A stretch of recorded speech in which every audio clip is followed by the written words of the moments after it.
Good morning, everyone. Thank you for coming to our Tech Unplugged. This week, or I should say this session is going to be focused on resumes. So we're going to, Intel has so wonderfully decided to help all of our students and try to give them the leg up. So they're going to be reviewing resumes, but before that, we're going to have a few questions just for as an overall look at what we need to have on our resumes and what things we should be looking for, and then we'll break out into sessions where you all can ask specific questions about your resumes. All right, so I'm going to ask the panel if you all would first. Let's introduce ourselves.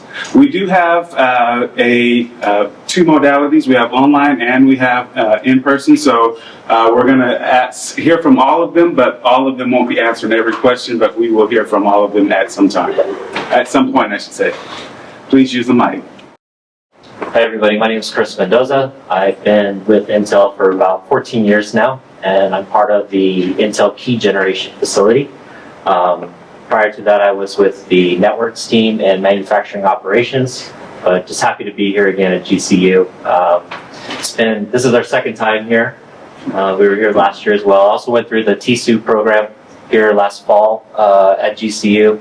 That was very exciting, so it's like another home away from home, so to speak, but this would be good at low country.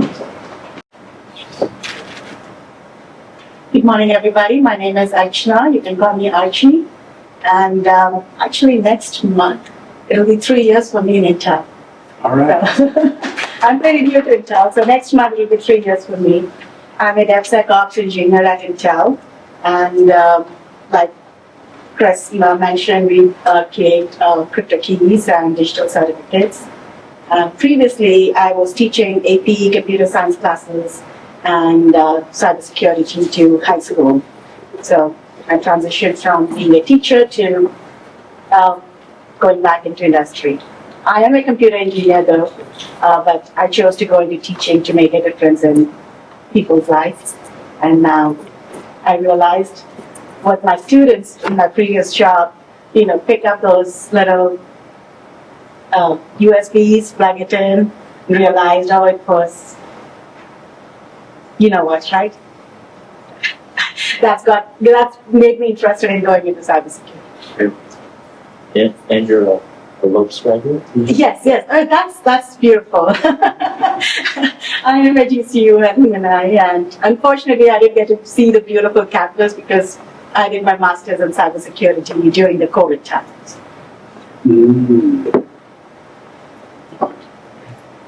Hey, I'm Joe Kiernan. I've been with Intel 20 years this year.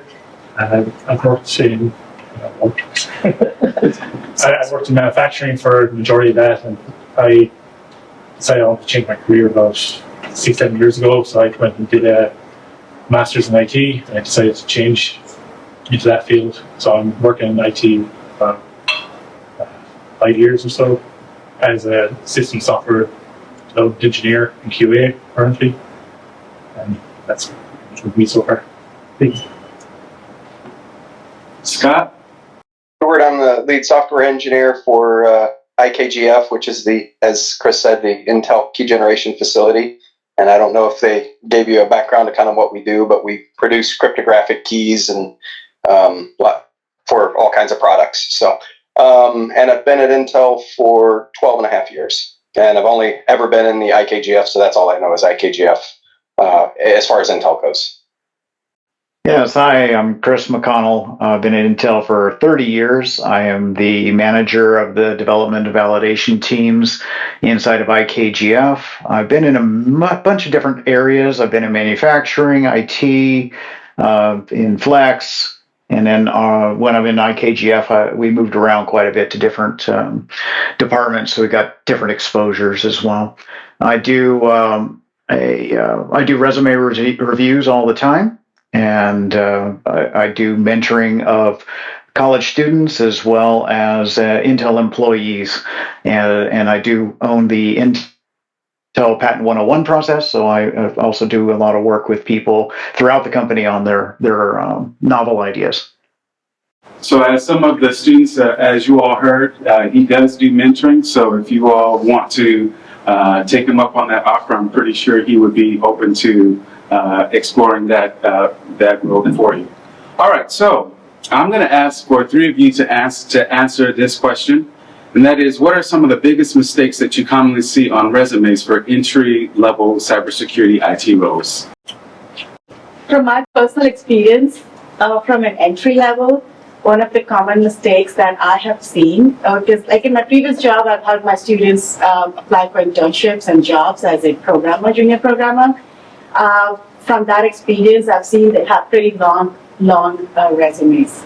So at an entry level, I think if you can keep your resume short to one page, and if you have more industry experience, maybe like 2 pages with short professional summary and clear format, that would be good. The biggest mistake that I see on resumes is I do hiring and have hired interns would have to be a like lack of I guess skills broken out so that I could clearly see what your skills are that you want to utilize in your future job, and then spelling out some of the acronyms in the experience, and whether that experience is in projects or actual work experience, it doesn't matter as long as you have some sort of experience with those skills that I can refer to and kind of ask questions about. So one of the mistakes I would say, it's just simple, is just grammar mistakes and that kind of thing. Of course, not spelling things correctly.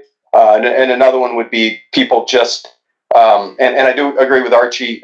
1 page is probably sufficient if you just graduated. If you have a lot of work experience, 2 pages is okay. But also trying to list too much stuff that you don't really know about. So, you list every programming language you've ever even looked at, and it gets a little suspicious when you have like 10 programming languages listed. I go, how well can you really know these 10 languages? So I wouldn't try to overstate, and then also not stating that, not kind of modifying your resume for the job you're applying for. So you want to tailor it to the job you're applying for. So you may have to have a bunch of different versions of your resume and put different things on it. Of course, things because I am going to ask you about those things you have on your resume, and I'm going to find out if you're lying to me. And in my opinion, that's a deal breaker if you're overstating and lying. Yeah, but there's also limits to customizing the resume, making the resume state you have a degree that is not a degree offered at the university you went to match the position that we're hiring for is also something that's kind of a red flag for me. Yeah. Not having a peer review of your resume. So a lot of times I'll have a resume sent to me, but they didn't have somebody actually proofread it to see if there were grammar mistakes like Scott was mentioning.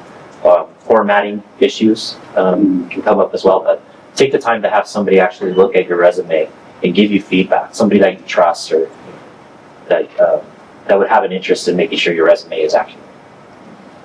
Yeah, I would like to add one more thing, tailing off to what you just said, Chris. Formatting is important when you're creating your resume. Have a professional font and make the layout easy to read. Sometimes we have a lot of different fancy fonts that we use, and also telling what Scott mentioned was categorizing those important, your summary, your technical skills, your project experiences, job experiences, highlighting them so that it's easy to read. That is one of the important aspects from formatting. Oh, Stephen, I wanted to mention we also have Miriam on here as well. She doesn't have her video on, I think. So I think she didn't introduce herself earlier. If I'm. Ms. Miriam? Thank you, Scott. Yeah, I was waiting to see when I could jump in there, but yeah, sorry about that. So, yep. Hi, everyone. I'm Miriam Fernandez. I too work in IKGF, and I've only ever worked in IKGF for Intel, and I've been there for 9 years. And I do work on the services team and operations, so day-to-day operations. And for the entry-level resume, pretty much agree with everything that's just been said. 1 page is good, but a solid page of your experience, very clear, easy to read, to the points made. Just, you don't have to overstate, but just put down what you do know and the experience that you do have, that you're very comfortable with, that you can talk to, and you're good. That's it. That's what people are looking for. So, and get someone to proofread it, like Chris said, because that does help. That they'll give you feedback right away, and that'll help you. So, thank you. Thanks. Awesome. So that leads me right into my next question. So with that experience and those qualities, what are the top 3 experiences or qualities that you look for in a cybersecurity candidate or a candidate at all when you're reviewing your resume? I'm just trying to think of how to answer that, because I usually look for what is going to fit with the job more than specific skills.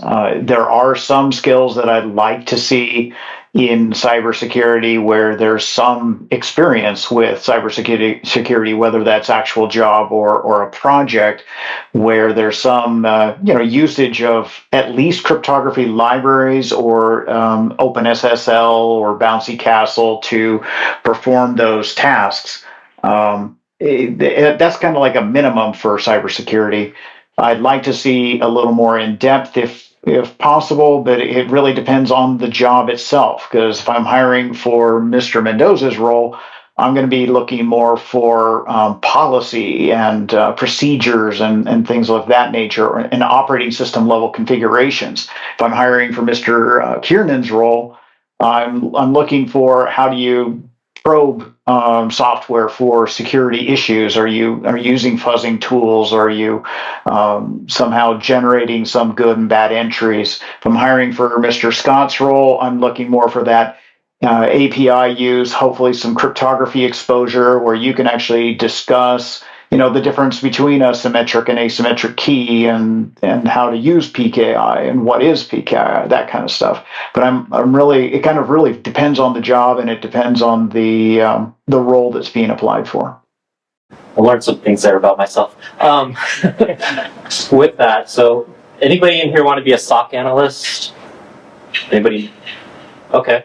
So if you're going to be a SOC analyst, you need to have some good investigative skills. You need to have good communication skills, probably a little bit of research skills, right? How about security architecture or governance?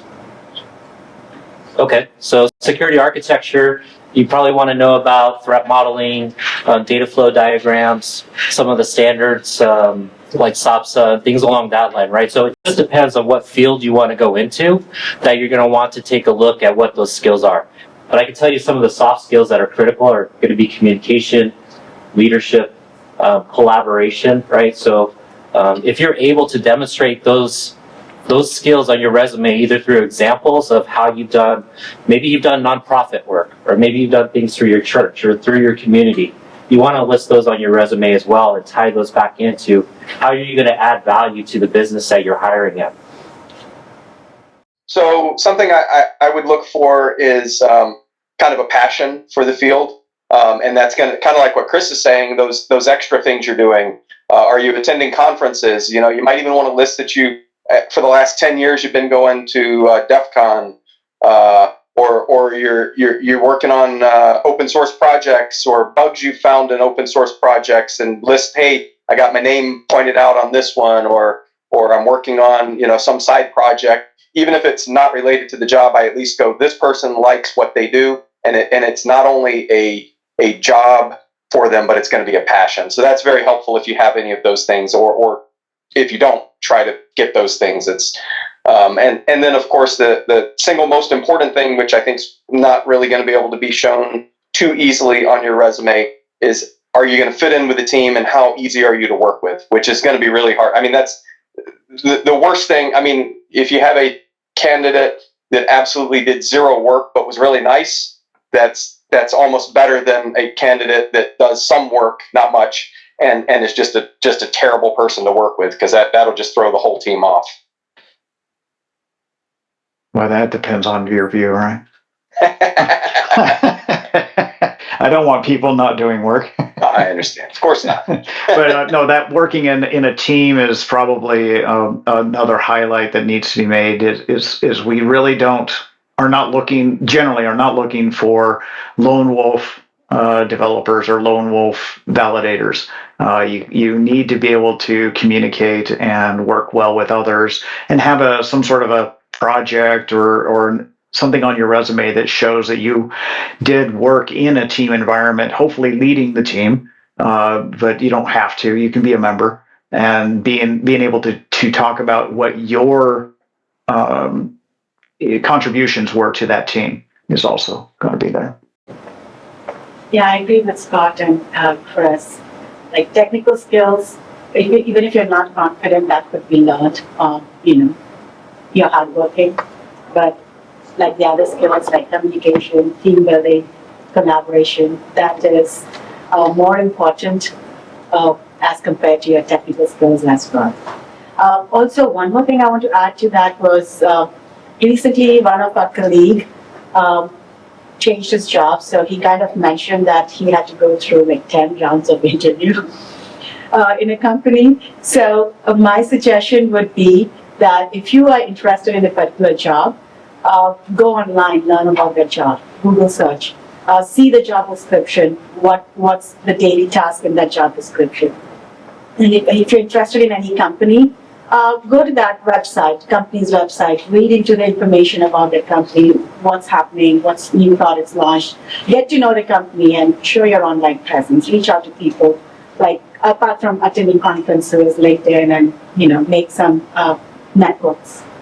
So I was just going to ask, you're asking for all of the side projects that the students are working on right now. A lot of the students are working on the capstones. Yeah. How much detail should they infuse into their resume for the things that they're doing within their capstone projects? So last year when I got to see the capstone, hi Megan. Basically, the capstone projects that I saw last year honestly blew me away in the sense that so many of the students were visionary in the sense that they had a good understanding of what the problem is that needed to be solved. But the reason why I want to mention the capstone specifically is because putting that on your resume gives you an opportunity to show project leadership, project collaboration, a lot of those skills that I was talking about before. So if you're able to put your capstone on there, but also the value that your capstone brings. One of them, I remember from last year, talked about saving human lives, and it was in response to the fires that took place in Hawaii. And even then, staying in touch with the students that were involved in that project afterwards and seeing how they were able to use that to try and get other positions or to get jobs out in the real world. It's just one of those things that the capstone projects can help you get your name out there and can be a real benefit on your resume. I would say maybe there's projects inside our own group, the Security Plus training and things like that you want to talk about? Yes, I'm sure that some of you may have already gotten your Security Plus certification. So I completely believe in building a community. So if you have your community, go ahead and, form a club to study for some certifications together, I believe, rather than studying together. Working as a team and problem solving things together as a team, we study faster. And that stays in your mind forever rather than just trying to study on your own. And the other thing, as in my previous job, I was a teacher, and I kind of relate to all the cool projects that you all have been making, and you want to showcase all of them in your resume, and you have so much to explain that in your resume. But one thing I would suggest is recruiters or managers don't have so much of time to read such a long resume. So if you can shorten that, your goal is to tell about your career goals and what you bring to the table. So basically you want to highlight in your professional summary, highlight what you're interested in and what skills you got and certifications you got. So if you are having trouble making a concise form, use AI tools, write your summary and give it to AI tool and ask them to write it for you for 20, 30 words. make it concise so that they can pick the right amount of information that you need to showcase in your resume. Like one thing I add is your capstone. So just don't think of it as technical skills. You can use it for your soft skills as well. Like you can do a presentation. If you do a presentation, that's like these executive summaries. Anything you do out there, that can all be added to the resume. So just don't focus on the technical part of that as well. So I'm going to pause. Does anyone have any questions that they want to ask the Intel representatives before I ask the next couple of questions? You gotta have at least one. Come on, who's brave? Maybe Nick, since you just walked in. Over here. All right. What kind of certifications do you prioritize when looking at resumes? We also aren't going to see it too often for software engineers, computer scientists or engineers in general. Besides, you'll see it more at the cybersecurity field. And I was going to mention, I think that's also one of those things, like I was mentioning, like, hey, if you have GitHub and you have code posted out there, I'd love for you to put your GitHub on the resume so I can go look at your code, especially if it's good looking code as opposed to terrible code. But the other thing would be having certifications. Also sort of shows me you're going above and beyond, because certifications aren't, well, you just did all of your schoolwork. You also spent some time studying a book and then passed a certification. So I know that you're working extra hard when you do have certifications in that regard. So I'll add, there aren't many certifications out there that necessarily allow you to become certified without having some level of experience or a college degree. I mean, CISSP, very popular, but you need to have 4 years plus a degree. So 4 years of actual full-time working experience. So let's take that one out. But let's talk about cloud. You don't need to have work experience for AWS, the cloud fundamentals or the Azure fundamentals. So you could definitely chip those off. Those would be good, especially if organizations are cloud-based. You're at least showing, like Scott was saying, that you have that passion, you have that drive. It does take a lot of work to get certifications, right? Above and beyond.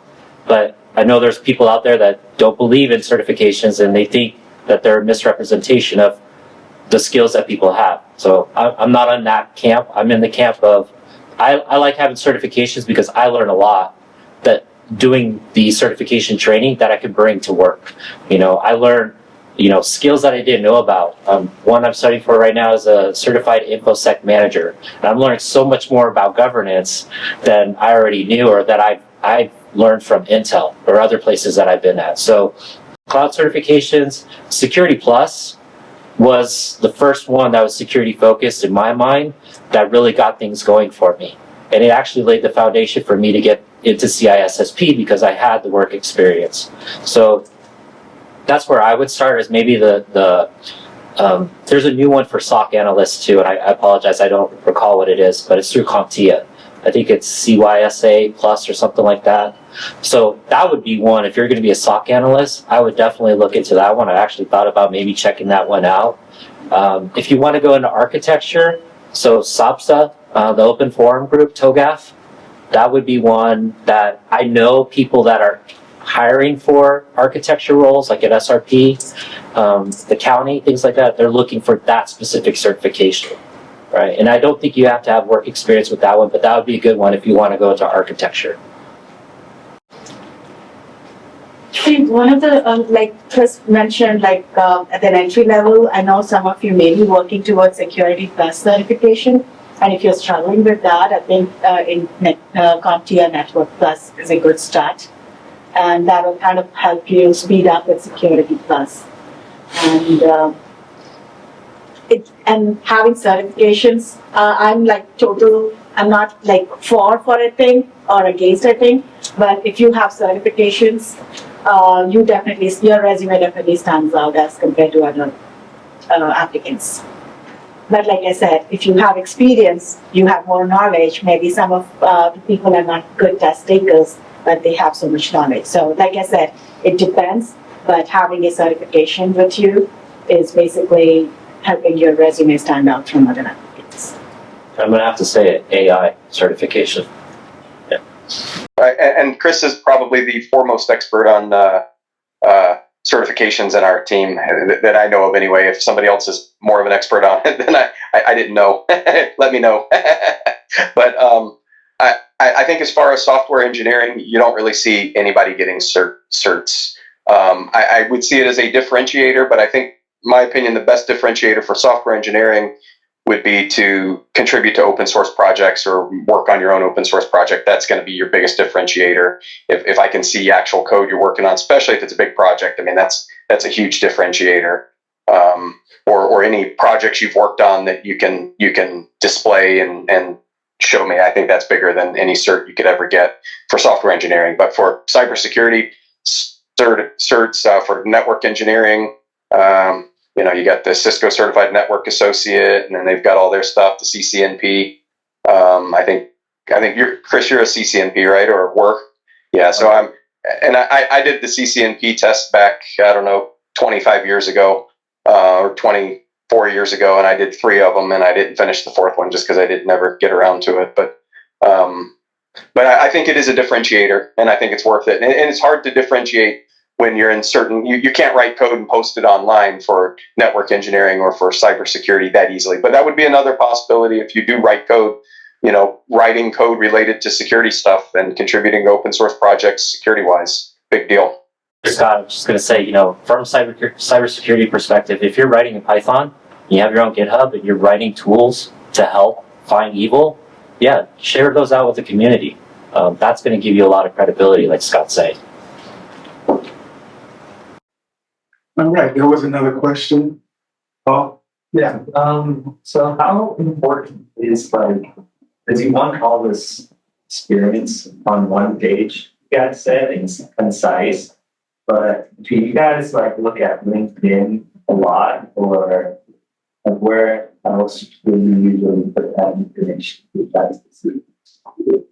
So the question is, where would you all look to find additional skills or things on the resume that they can fit in the one page that they're submitting to you for those that are online? I can answer that from my experience. In your resume at the beginning where you put your name, you put your LinkedIn profile URL, and in that place you can, I would personally suggest that if you can create a digital portfolio where you showcase all your projects and add that URL, apart from just giving it at a high level of the projects that you have worked on. And if you want them to read more into it, create a digital portfolio and put the link in your resume along with your LinkedIn profile.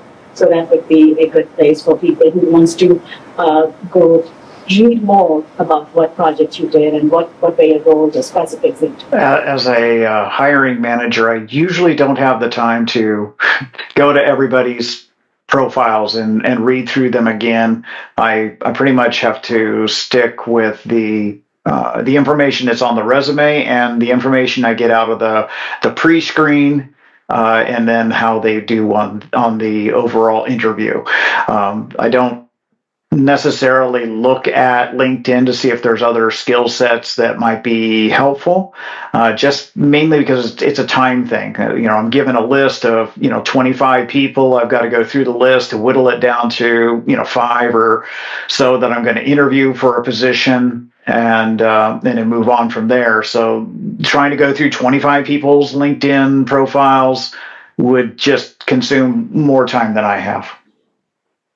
And that's more of a pre-screen though.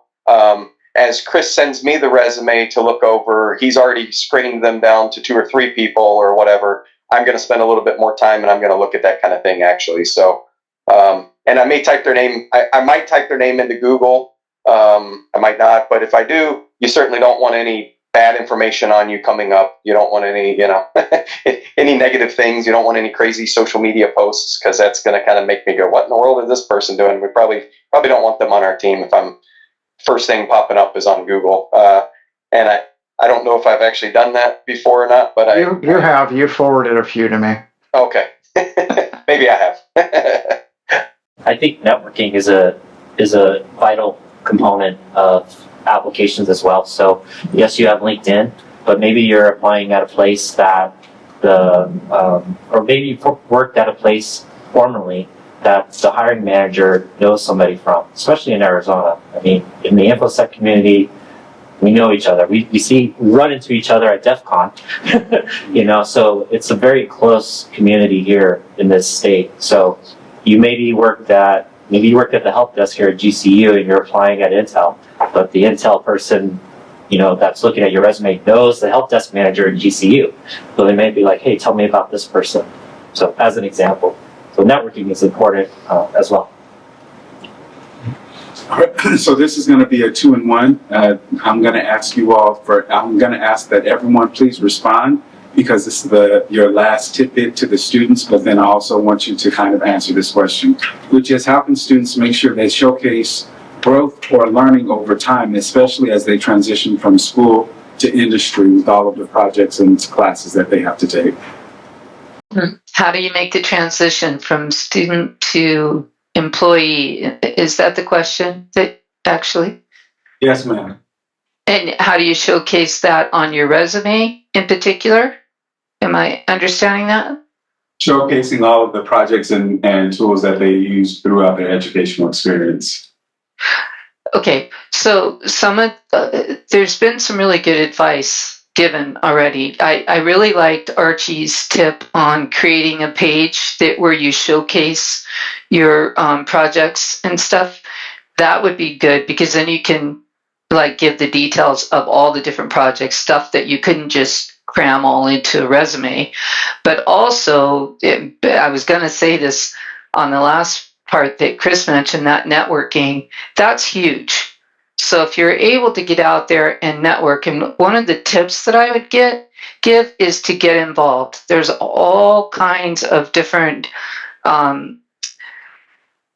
meetings going on all the time, conferences going on, and you run into people all the time that you start building your network and friendships. Actually, you run into people, you're happy to see them, you catch up, and you share. You share what you're working on, and the experiences are on what you bring to the table, those kind of things. And if you can put that on your resume, say that you're involved and you're members of all these different,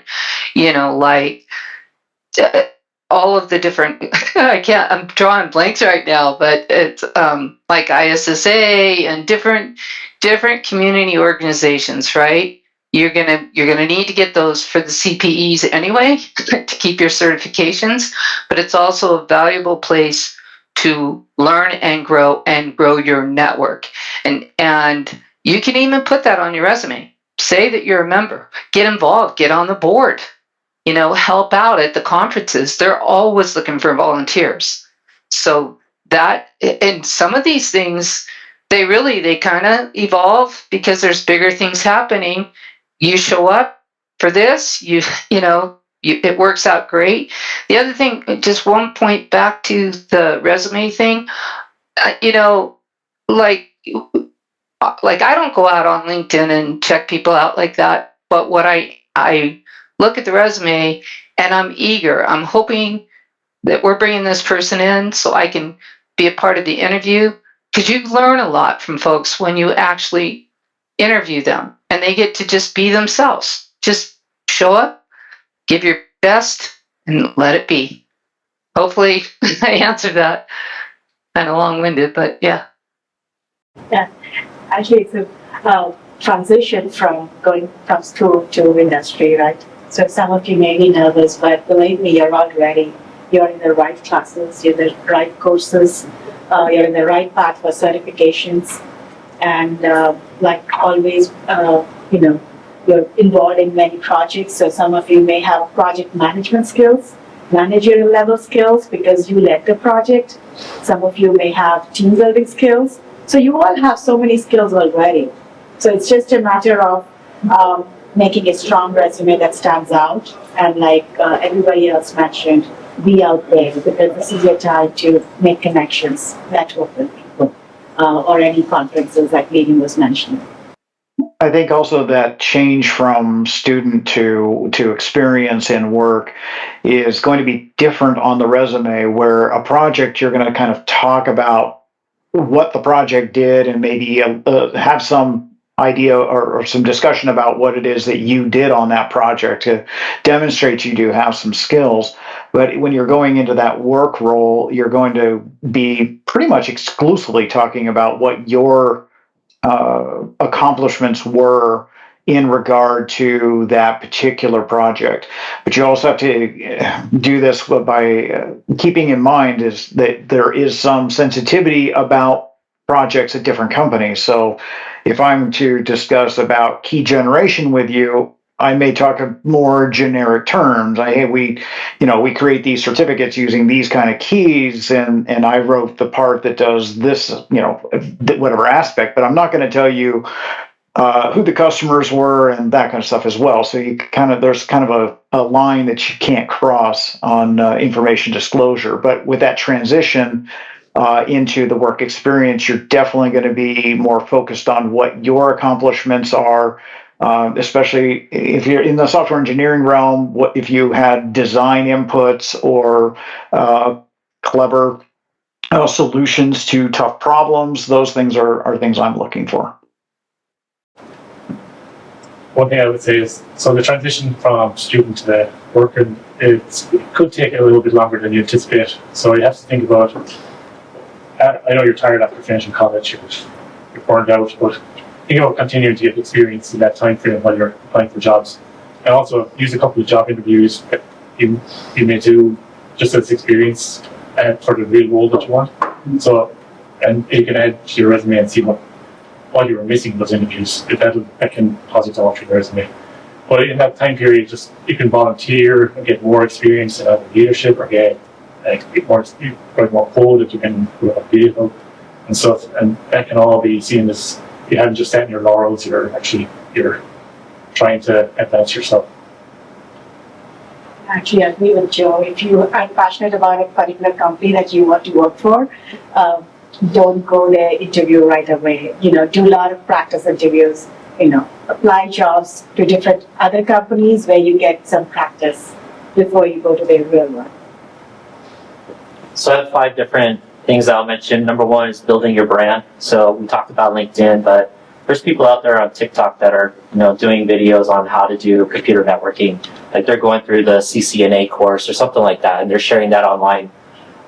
TikTok, Insta, whatever you want to do. Volunteering at conferences. So we talked about DEF CON, but we got Cactus Con, we've got Future Con. There's a ton of conferences here in the Valley. You just reach out with the organizer and say, hey, I want to volunteer. Can I be a greeter? Can I hand out badges? It's a great way for you to meet people and maybe like, oh, hey, you work at the state. I've been looking to get a job there. It's an opportunity to take advantage of if you're interested in that. Giving back. So finding a way, even if you're in college or you're entering the field, find a way to give back. So maybe you have a younger sibling, maybe you have a local high school or community college or something like that you want to participate in and talk about cyber. You can take those opportunities to mentor, to be a volunteer, something along that line. Don't give up if you get turned down. So I think all of us, here have applied for jobs and gotten the thumbs down, right? It's not the end of the world. Yeah, it's discouraging and it hurts, but don't take it personal. Just accept that maybe you weren't the best fit. Maybe there's somebody that they already knew or they had in mind, or it just wasn't the right time. So just keep your head up, look for another opportunity, and just keep going forward. And then the last thing I'll say is ask people to give a recommendation. So this is something I actually, I would say in the last few years that I've learned, can you help me with this? So if you want something, if you want to go to a particular company and you don't know someone, ask somebody, hey, do you know someone that works at this place? I actually had this with a student that we know. She asked, she's like, I really want to go work at this company. Do you know anybody? And it's like, no, I don't, but let me have you talk to this person over here. Maybe they do. And they didn't, but it doesn't hurt to ask for help and say, this is what I want. I think being honest about what it is that you want to do will make you a happier person in that career as well. Nobody wants to be in a job that they hate, right? You don't want to be miserable going to work, but like, hey, I really want to go work for this company. Find a way to make connections through LinkedIn, find a way, or through communities and through clubs and things like that, and hopefully you get there. And my main takeaway is very similar to what he's saying. But I would say don't be afraid to apply to jobs that you don't qualify for.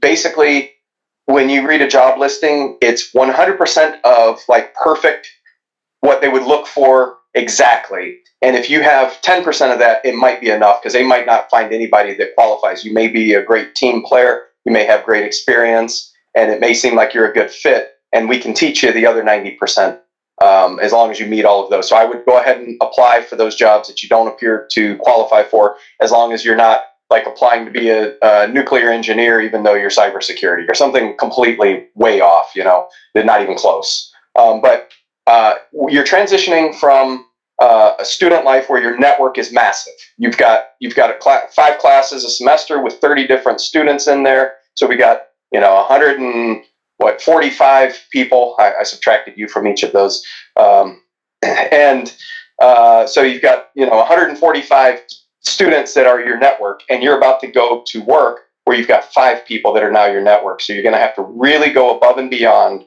to continue your network. So going to conferences, meetups. I don't know if that's still a thing anymore. Going to Java coding meetups or any of the local small group meetups where 20 people get together.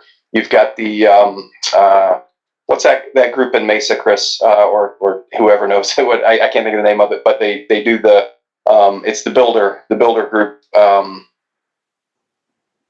Anyway, I'll tell you here in a minute when I figure it out. They do like leak code meetups, and they work on leak code problems and hacker rank problems and that kind of stuff together. And that's another place you can meet people that either get jobs eventually or have jobs. Right now, your network is your fellow student. And then one other major thing that I will say is don't burn bridges with people. Early in my career, I'll tell you my story. So I was talking bad about a guy that got hired at my job. And I was like, these guys, they don't know anything. They don't even belong being here. And about 2 months later, that guy became my boss. But everybody knew that I said this about him, and including him. And so I had a very awkward conversation about him now that he's my boss, about how I had talked about him not being so bright. And that was kind of a lesson there forward, is don't burn that bridge, because you never know when that not so. And he actually is a very bright guy. He's actually like a senior manager at a large internet company. He just didn't know anything about the current topic. And so you run the risk that that person eventually is going to be your boss, or might be a boss at some company you want to go to. So tread carefully as to who you make your enemy.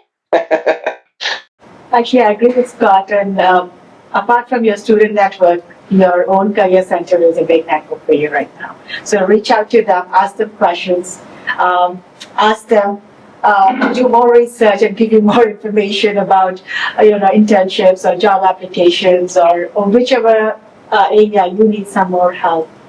And if you haven't looked into Handshake or Revamp, go do that and apply for internships or any other things that you may find in there. Also, one more thing, it's like one step up. If you take a job in one of the companies, one thing I would suggest is don't be shy. You got your job because of your credits, and you want to make sure that you're a team player there. You want to don't be shy, don't be hesitating, that there are people in your team who will have years of experience, and you're just joining in, so you may be feeling a little uncomfortable. Do I go ask this person this question or not? Oh, they think I'm dumb, or they think, oh, you don't know this. Don't have those thoughts in your mind. This is like a motherly feeling that I always tell everybody who is a newbie, that don't be shy, don't be afraid to ask questions, and go reach out to anybody in your team if you have questions, if you want to learn more about your job or your team building. Don't do anything, don't be shy, just make communication, make network in your own team, and definitely don't hesitate to ask questions. The name of the place I was trying to come up with was Heatsink Labs. It's like a nonprofit group, and you can go there. They have like 3D printers and laser cutters and all kinds of cool stuff that you can certify on and use. And you can go there, and I think it's effectively free or extremely cheap because it's a nonprofit. So, but, yeah. I would, and I don't know if this is a group of all seniors or if we have juniors in this, but I would make sure you're building your network while you're in school too, because a lot of the people you're sitting next to are going to be, somebody's going to go to work for Google, and somebody's going to go to work for Intel, and somebody's going to go to work for Amex, and you're gonna, that person that you befriended, that person, what I can tell you is that, hey, this person that I worked with through school, they showed up to school on time when we had projects we had to get done. They were hard workers and they got stuff done and they were sharp. And I know they did what they said they were going to do. I've never worked with them besides in school, but you know, I can tell you that. And that's a good, I'm more likely to hire somebody like that. All right, thank you. Can we all give them a hand?